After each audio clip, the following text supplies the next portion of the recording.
Вы слухаеце Трансусветнае радыё. У эфіры праграма «Урокі гісторыі».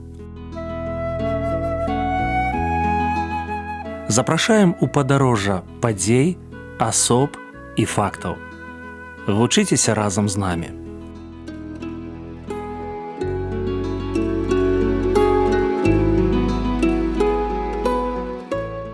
Добры дзень, сябры. Перад мікрафонам Сяржук Брышцель і кандыдат гістарычных навук Андрусь Унучак.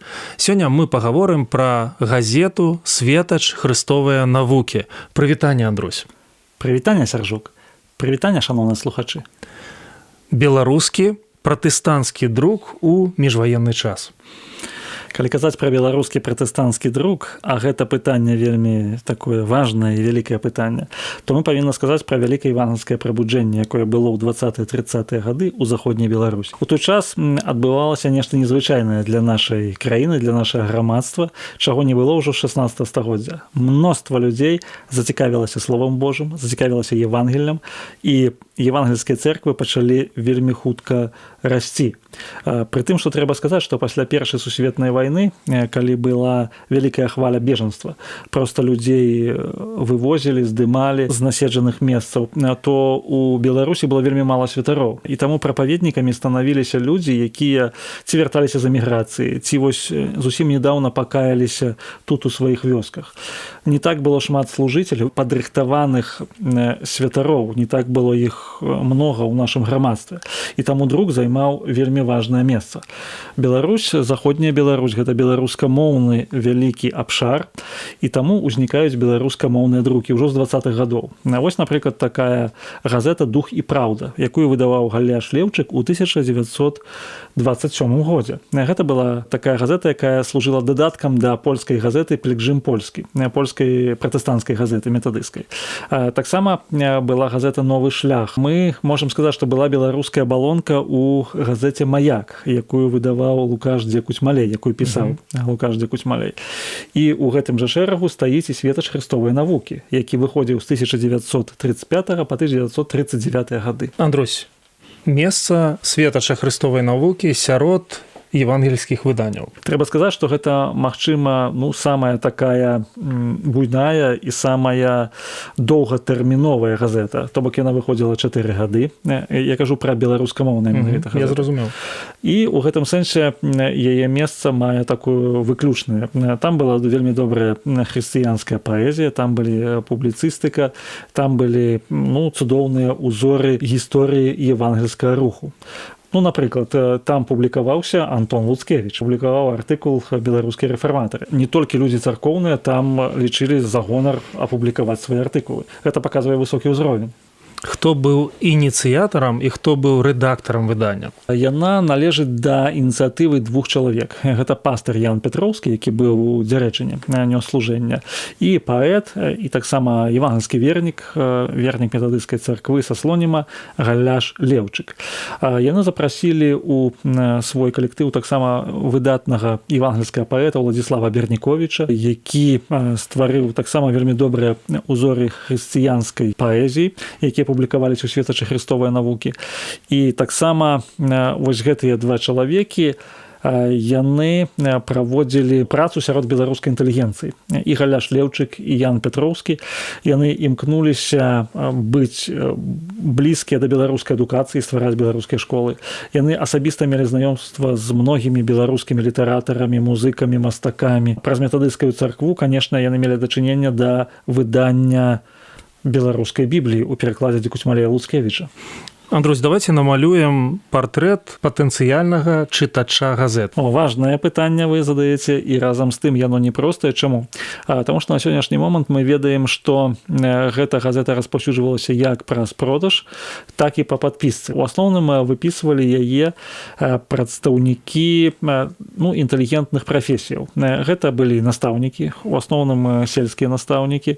Гэта былі людзі, якія працавалі ў царкве ці працавалі з царквой, дыяканы, у асноўным пастары, магчыма, увогуле на царкву выпісвалі частку этой газеты. І, канешне, выпісвалі тыя людзі, якія цікавіліся ўвогуле беларускай літаратурай. Беларускія выданні, асабліва хрысціянскія, яны не былі аж такімі ўжо распаўсюджанымі. Ці захаваліся арыгіналы? Арыгіналы захаваліся, аднак на сённяшні момант яны з'яўляюцца рэдкасцю. Нідзе няма поўнага збору вось гэтай газеты. Таму што яна выходзіла і пазней на эміграцыі, але вось гэтага міжваеннага перыяду, 35-39 год, частка ёсць у Вільні, яна захоўваецца, частка відавочна ў Варшаве, у Лондоне частка, ёсць адзін асобнік у Нацыянальнай бібліятэцы ў Менску, сканаваны, але поўнага збору светача хрыстовай навукі яе не існуе нідзе. І вось адна з задачаў нашай гістарычнай навукі і, можа быць, справа гонару нашай культурнай супольнасці менавіта сабраць усё разам і адкрыць вось чытачу доступ, напрыклад, на нейкай пляцоўцы, інтэрнэт-пляцоўцы, каб кожны мог пачытаць гэтыя газеты. Ну а сёння мне, сучаснаму чалавеку, дзе можна пазнаёміцца са зместам? Тыя, што ў віленскіх бібліятэках, яны ўсё адсканаваны, яны ёсць на онлайн вывешаны. Таксама адсканавана наша нацыянальная бібліятэка. Альбо паехаць у Варшаву і там ужо арыгіналы чытаць. Таксама арыгінал аднаго нумару з калекцыі Сцяпана Дмітрыевича Пекуна, дыякана Берасцейскай царквы, ёсць у нашай нацыянальнай бібліятэцы, можна папяровы варыянт пачытаць. А у астатнім, ну, то трэба проста ехаць па тых месцах, дзе яна захоўваецца.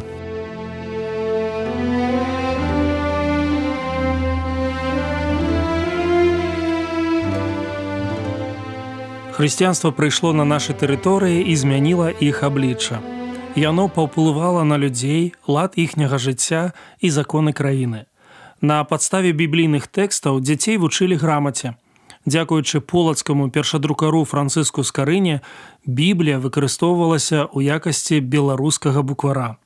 Пісанне стала хрысціянскай навукай у пытаннях і адказах дзякуючы Берасцейскаму катэхізісу, першай друкаванай кнізе на тэрыторыі сучаснай Беларусі. Нават сёння хрысціянскія каштоўнасці з'яўляюцца няпісанымі правіламі ўзаемаадносінаў паміж людзьмі. Вядома, што хрысціянскія каштоўнасці можна папулярызаваць па-рознаму, уласным прыкладам, выхоўваючы дзяцей у царкве, за кафедрай, праз місіянерскую дзейнасць і штодзённую міласэрнасць, а таксама праз навуку і культуру. Менавіта так вырашылі дзейнічаць Ян Пятроўскі і Галяш Леўчык. Вось чаму сёння мы прыгадвалі культурна-рэлігійны часопіс «Светач хрыстовае навукі». Мне пашчасціла аднойчы трымаць у руках арыгінал. Вынік інтэлектуальнай і духоўнай працы людзей, якія імкнуліся папулярызаваць хрысціянства ў шырокіх колах беларусаў.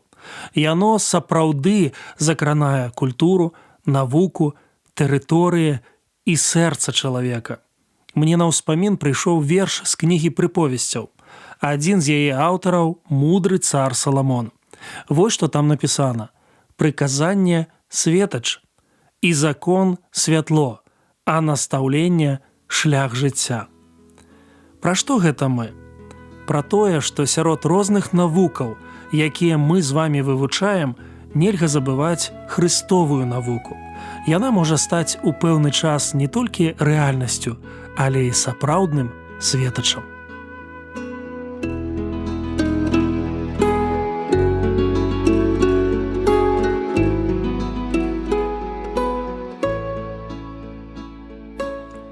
Дзякую, што далучыліся да нашага праекту.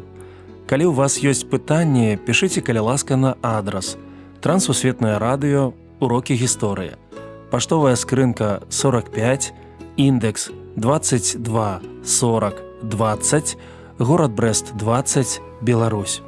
Пакідаю для сувязі электронную пошту rmtwr.by@gmail.com. Шукайце нас на сайце twr.fm. До новых сустрэч!